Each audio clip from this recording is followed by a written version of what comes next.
The next major step for full-scale digital ID just took place. Apple has announced that their iPhone will now have digital ID. What does this mean? The Apple iPhone digital ID is just going to be a digital representation of your US passport. Let me take you through it. So with Apple's iPhone, you would essentially load on your US passport into the Wallet app, and it'll also be accessible on your Apple Watch. This basically allows US passport holders to create digital identity credential based on your passport information. So this is a digital identity credential. It's not yet going to be connected to all that you are, all the info data, your history, or financial transactions yet. This is just a digital credential based on your passport info. But again, it's another major step towards the coming control grid. When users actually do this, iPhone users do this, step one is you're going to scan your passport photo page, and that's also going to read the embedded microchip in your passport. If you didn't know already, there's an embedded microchip in every US passport. The second step is it'll give you a facial scan. So your biometric authentication. It's going to scan your face from different angles. It's going to require you to do different head movements. This is the step of collecting biometric data,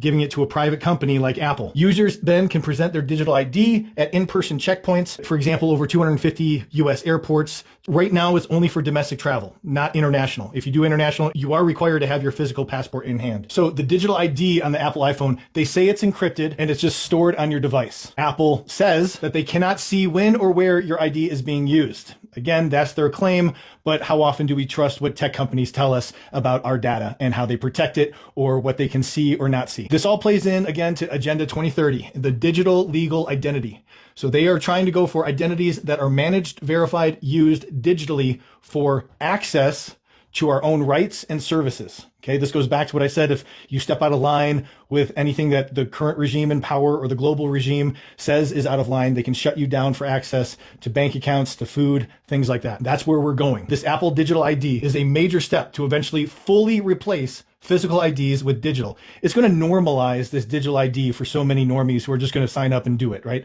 It's so much easier. Just put your identification onto your phone. So right now, Apple's digital ID remains privatized. It's device specific. It has limited scope for implementation. But again, this aligns in spirit with the broader Agenda 2030 digital ID control grid.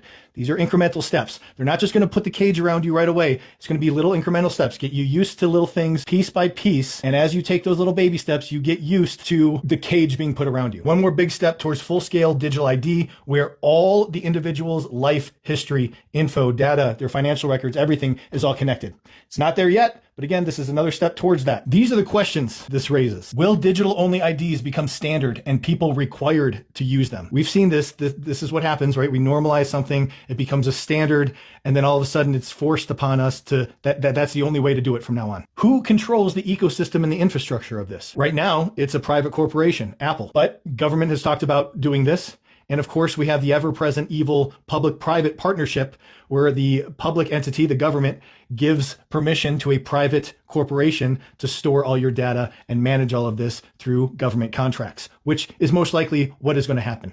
The government will partner with these big entities like Google, Apple, Palantir, you name it, these big AI companies to manage all of our data, connect all the railways together of the infrastructure that's being laid so that your one big massive digital ID, the culmination of one of the pieces of Agenda 2030, is all connected down with your past, your history, your financial records, your schooling records, your health records, everything. Go take a look at some of my other digital ID videos for information about this. The last question, of course, is what legal safeguards will there be to protect against misuse, data breaches, tracking, exclusion, or blocking from services? These kind of issues will come up before there's any kind of legal framework in place. And that's what's happening. This technology is moving so fast. They're pushing these incremental steps so fast that it won't give our legislative process time to catch up for actual legislation that might protect each individual. This is the way that government will actually circumvent the law in order to control us through private corporations and our access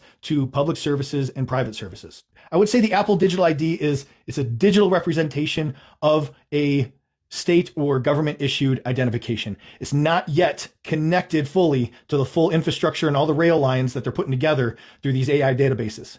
So they can't quite shut you out of certain services if you did the digital ID on Apple, but it is coming. Again, major step towards that process as we take these little steps towards this dystopian, totalitarian future.